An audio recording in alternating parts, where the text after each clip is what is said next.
Hello, this is the ramblings of an Undisciplined Mind podcast for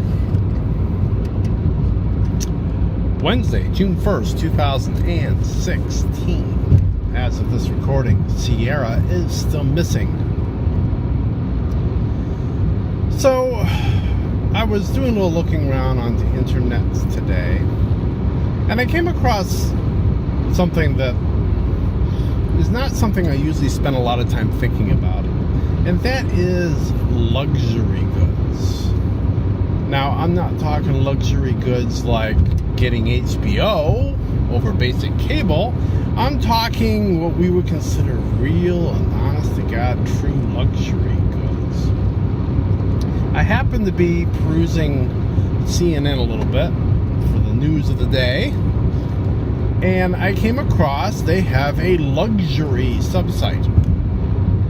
And I got looking at that, and there were no less than 5 actually, articles about luxury watches. There was one about antique luxury watches to invest in. There was one about current luxury watches and why they're great, and there was one about spokespeople for luxury watches, and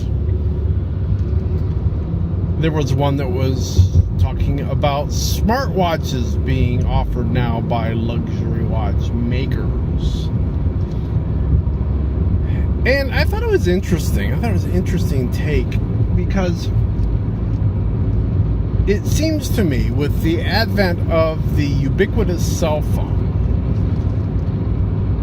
that watches are kind of going the way of the dodo. I mean, I no longer wear a watch. Used to, very religiously, because I wanted to be able to tell what time it was.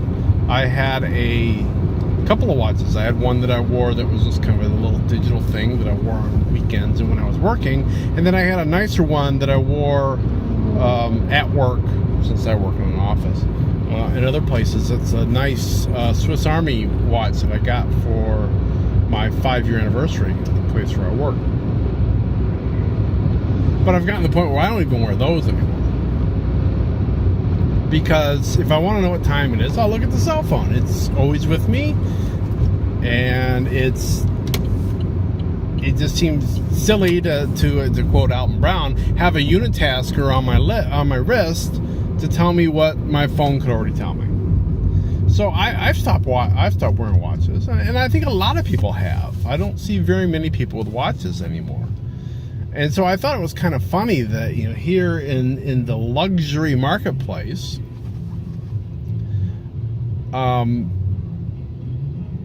you can have something like that that's kind of, for the majority of people, is kind of going away, is still very much in vogue. And I got wondering, okay, so how much of what are luxury items that people that are very well off will purchase really has no meaning for those of us in our day and age, for those of us down here in the real world, I guess I'll say. And the reality is not too much. There's probably some jewelry that you could say is not really anything that would be considered realistic in a non-luxury setting or non-upper class setting. I did find some things. I came across this website, which I believe is called James Edition.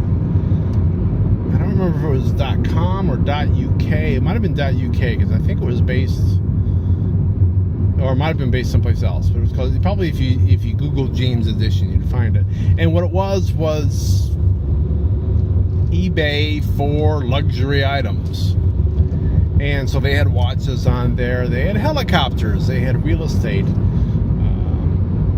The thing that was funny is that as far as auctions for watches, the only category that, and I think there was something like 35,000 different things, different items up for bid there, or I don't know if it's like purely an auction or if it's more of an Amazon for it didn't really look like an auction bidding site, but it's more of a, hey, you want to buy this for luxury items. So maybe it's, the Amazon for the ultra wealthy.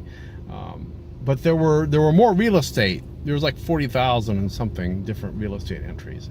I didn't look at the real estate too heavily. I did look a little bit at the jewelry, and all the prices were in euros. So, granted, there is some currency conversions that would have to be done there for me in my U.S. dollars. But I'm guessing anything that's in the 200,000 to 300,000 euro range is not something I'm going to be affording anytime soon.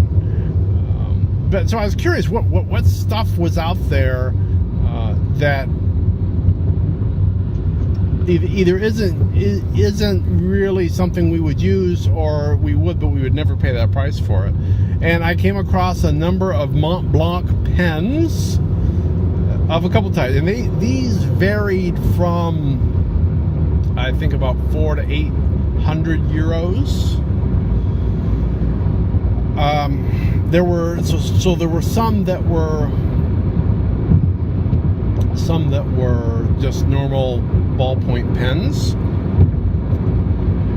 and that's kind of wild that I can get a free ballpoint pen at a hotel, or I can go to Staples and maybe pay $20 for a nice looking ballpoint pen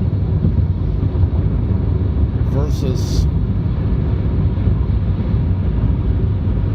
700 euros, whatever that works out to in US dollars, which I'm guessing is still going to be in the hundreds.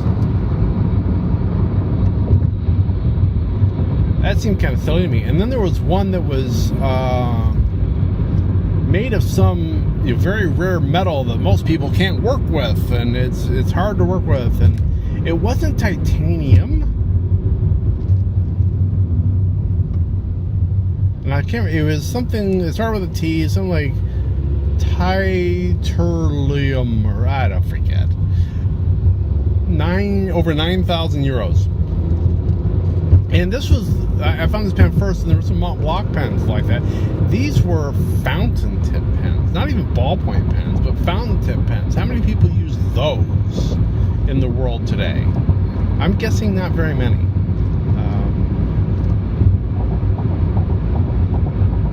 So yeah, I'm gonna have to keep an eye out, because I'm just really curious. How many things that are considered luxury items are things that really are kind of out of vogue, and are you maybe being pretentious in using it?